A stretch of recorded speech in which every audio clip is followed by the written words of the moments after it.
நல்ல வெளியே மொறுமொறுப்பாகவும் உள்ள சாஃப்டாகவும் எண்ணெய் கொஞ்சம் கூட இழுக்காத ஒரு ஈவினிங் டைம் ஸ்நாக் எப்படி பண்ணலான்னு பார்க்கலாம்.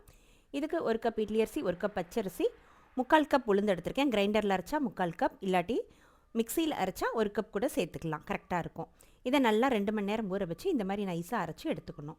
இந்த அளவுக்கு நல்லா நைஸாக அரைச்சி எடுத்ததுக்கப்புறம் இதுக்கு வெங்காயம், பச்சை மிளகாய், கொஞ்சம் இஞ்சி, கருவேப்பிலை சேர்த்துக்கலாம். எல்லாத்தையும் சேர்த்துட்டு அதுக்கப்புறம் இது கூட சீரகம் கொஞ்சம் சேர்த்துக்கோங்க. வேணும்னா மிளகு கூட சேர்த்துக்கலாம். தேவையான அளவு உப்பு சேர்த்துக்கலாம். இப்போ எனக்கு கொஞ்சம் தண்ணியாக இருக்கிற மாதிரி இருக்குது, அதனால் கொஞ்சம் நான் அரிசி மாவு சேர்த்துக்கிறேன். அதுக்கப்புறம் ஒரு பிஞ்சு பேக்கிங் சோடா சேர்த்துக்கோங்க.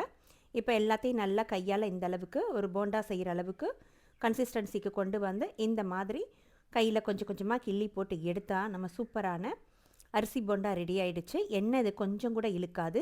வேணும்னா நீங்கள் கொத்தமல்லி கூட நிறைய சேர்த்துக்கலாம். நான் வெறும் கருவேப்பிலை மட்டும்தான் சேர்த்துருக்கேன். இந்த மாதிரி நான் எல்லாத்தையும் சுட்டெடுக்கிறேன். இப்போ நம்ம சூப்பரான டேஸ்டான போண்டா ரெடி ஆயிடுச்சு. கண்டிப்பாக அதை ட்ரை பண்ணி பாருங்கள். திருப்பி திருப்பி செய்வீங்க.